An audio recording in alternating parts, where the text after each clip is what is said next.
हमारे पास एक ट्रक आया हुआ है। ट्रक के अंदर एक कोड आ रहा है। जो कस्टमर की कंप्लेंट थी, इसके अंदर इंजन चेक की लाइट नहीं आ रही थी और दूसरे नंबर पे व्हीकल नो स्टार्ट था। तो हम लोगों ने देखा कि सबसे पहले जब हम लोग इसको स्कैन कर रहे हैं तो स्कैन करने के दौरान गाड़ी स्कैन नहीं हो रही है, लेकिन फिर जब इसकी वायरिंग को थोड़ा बहुत देखा गया तो वायरिंग इसकी कटी फटी हुई थी। तो वायरिंग को थोड़ा बहुत कनेक्टर चेक करने के बाद इसके अंदर लाइट्स आ गई क्लस्टर मीटर के अंदर। अब हम लोग इस किताब की हेल्प से व्हीकल के अंदर जो फॉल्ट है उसको सॉल्व करने की थ्योरी देखेंगे क्या लिखी हुई है। ये किताब BS 6, 4, 3 सभी व्हीकल्स के लिए यही एक ही किताब है। इसके अंदर सबसे पहले हमारे पास आता है डायग्नोज फिलॉसफी। अगर हमारा स्कैनर व्हीकल में अटैच हो जाता है तो उस पर कैसे काम किया जाए। तो इस किताब के अंदर सबसे पहले कस्टमर की complaint, fault diagnose with scanner, read fault, actual reading. तो हमने यहाँ पे जब रीड फॉल्ट किया तो हमारे पास जो फॉल्ट कोड्स आए उसके अंदर जो मैं पहले फॉल्ट कोड आपको दिखा रहा हूँ वो ये फॉल्ट कोड हमारे पास आ रहा है। Sensor reference voltage A circuit open, इस तरह हमारे पास, या इसके साथ सप्लाई लिखा आ जाएगा, वो हमारे पास आ रहा है फॉल्ट। तो ये रेफरेंस वोल्टेज से रिलेटेड फॉल्ट था। तो हम लोगों ने इसके अंदर इस फॉल्ट को ढूंढने के लिए क्या क्या स्टेप्स फॉलो किए मैं आपके साथ वो शेयर कर रहा हूँ। इस किताब में जो लिखा हुआ है, पहले सेंसर से कनेक्टर को उतार कर वोल्टेज चेक करें, सेंसर की वायरिंग चेक करें, ECM बदल कर देखें। तो इस व्हीकल के अंदर जब हम लोगों ने इसी तरीके से एक एक सेंसर के कनेक्टर को ओपन किया। फॉर एग्ज़ाम्पल मैं आपको दिखा रहा हूँ यहाँ पे, जैसे ये बूस्ट प्रेशर सेंसर है, ये 5 वोल्ट से ऑन होता है। इसी तरह रेल प्रेशर सेंसर है, मास एयर फ्लो सेंसर है। एक एक सेंसर के कनेक्टर को उतार कर जब हम लोग चेक करने लगे तो जब इसके एक्सीलेटर पेडल सेंसर से कनेक्टर को रिमूव किया गया, मतलब ओपन कंडीशन में किया गया, तो उसके बाद ये गाड़ी स्टार्ट हो गई। कस्टमर की कंप्लेंट थी कि व्हीकल स्टार्ट नहीं है, ठीक है, और मैकेनिक भाई डीजल से रिलेटेड प्रॉब्लम्स के ऊपर काम कर रहे थे। तो जब हमारे पास केस आया तो हमने जो सेंसर सप्लाई से रिलेटेड प्रॉब्लम थी उसके अंदर एक एक सेंसर का कनेक्टर उतार कर जब व्हीकल को चेक करने लगे तो हमारा जब एक्सीलेटर पैडल सेंसर का जो हमारा कनेक्टर था उसको रिमूव किया, ओपन कंडीशन पे किया, तो गाड़ी स्टार्ट हो गई। आइडल स्पीड पे गाड़ी को यहाँ पर लेकर आए। उसके बाद इसके अंदर मैंने एक और वीडियो बनाई थी, उसके अंदर इसकी वायरिंग दिखाई गई है, बहुत कटी फटी हुई थी। तो अब जाकर जो लास्ट में हमारे पास कोड के बारे में अगर बात की जाए तो इसके अंदर डायग्नोज फिलॉसफी में बताया गया है कि हमारे पास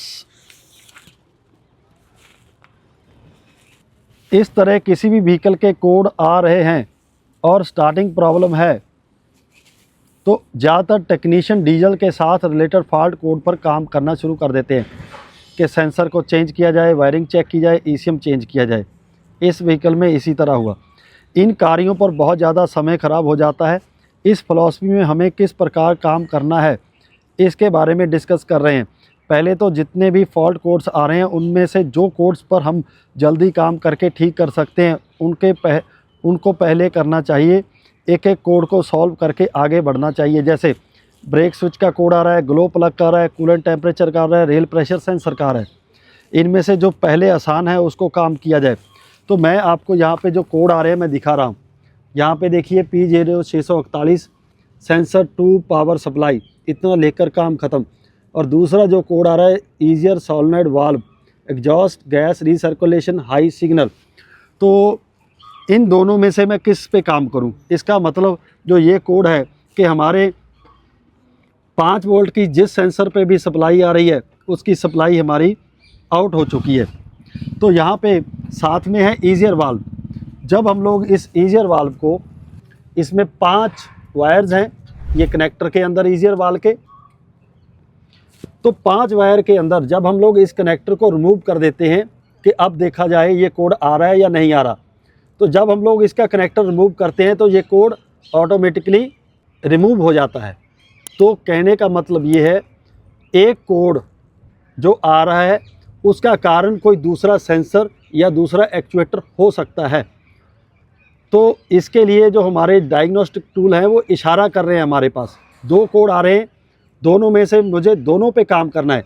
एक यहाँ पे देखिए मुझे समझ में नहीं आ रहा इसकी language, sensor to supply only, लेकिन दूसरे में लिखा हुआ है ईजियर सोलेनोइड वाल्व कि मुझे इस पे भी काम करना है। हो सकता है इसके कारण ये कोड पैदा हुआ हो। तो जब हम लोगों ने इस तरीके से इस कनेक्टर को रिमूव करेंगे तो ये कोड हमारा रेज हो जाएगा। और मैं आपसे इसके कारण अफेक्ट क्या पड़ा, इस व्हीकल के अंदर ईजियर वाल्व को पहले मैकेनिकली बंद कर दिया गया है, लेकिन फिर भी बंद करने का कारण था कि व्हीकल के जो एक्चुअल डाटाज है उस पर इफ़ेक्ट पड़ रहा था। मतलब स्पीड कम हो रही थी, व्हीकल ज़्यादा धुआं मार रहा था, स्टार्टिंग लेट थी। तो अभी जब हम लोग इसको लगाकर स्टार्ट करते हैं तो हमारे व्हीकल के अंदर स्टार्टिंग प्रॉब्लम, हमारे व्हीकल के अंदर जो आइडल स्पीड है वो 1100 आरपीएम पे चले जाती है, आइडल ज़्यादा रहता है, एक ईजियर वाल्व से रिलेटेड फॉल्ट के कारण। मैंने ये कनेक्टर लगाया हुआ है, इसके कारण इसके जो आइडल स्पीड है वो आप लोग देख सकते हो ज़्यादा है, रनिंग ज़्यादा है इंजन की। तो अभी हम लोग इसको रिमूव करेंगे। रिमूव कीजिए सर।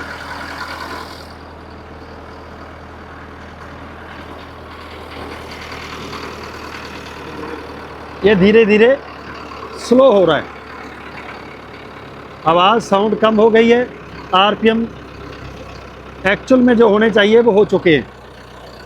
तो ये बंद कर दीजिए सर। तो इस तरह एक सेंसर या एक्चुएटर के कारण P0641 जो कोड बन सकता है। मेरा जो आज का मॉड्यूल था कि एक हमें डायग्नोज फिलॉसफी पे कैसे काम करना चाहिए, इस किताब की हेल्प से हम लोग किस तरह काम करने की आदत डालनी चाहिए।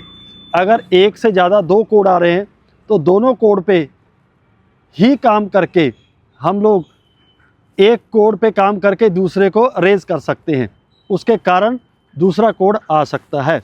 तो इसके कारण देखिए स्पीड हाई थी ईजियर वाल्व के कारण, और स्टार्टिंग लेट थी, आरपीएम ज़्यादा थे, तो इसके कारण इतनी सारी प्रॉब्लम्स, और व्हीकल प्रॉपर स्पीड नहीं पकड़ रहा है। तो इस तरह ये डायग्नोज करने की जो फ़िलॉसफी है मैंने आपसे डिस्कस की है, क्योंकि सबसे पहले क्लियर करना होता है कि फ़ॉल्ट ईसीएम में है, वायरिंग में है, या किसी सेंसर या एक्चुएटर में है। अगर आप इस किताब को प्रॉपर तरीके से रीड करते हो, इसके साथ 25 वीडियो मिल रही हैं, उन वीडियो को आप लोग देखते हो, तो आई होप कि आपके लिए ये किताब लिखी गई है।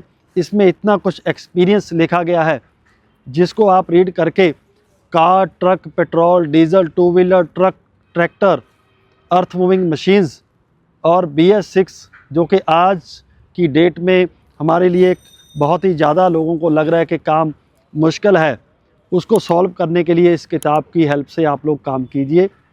धीरे धीरे प्रैक्टिकल लाइफ में इसको लेकर आइए। इसमें हमने कोशिश की है कि आपको काम करने के तरीके में के बारे में बताया जाए। Okay, thanks.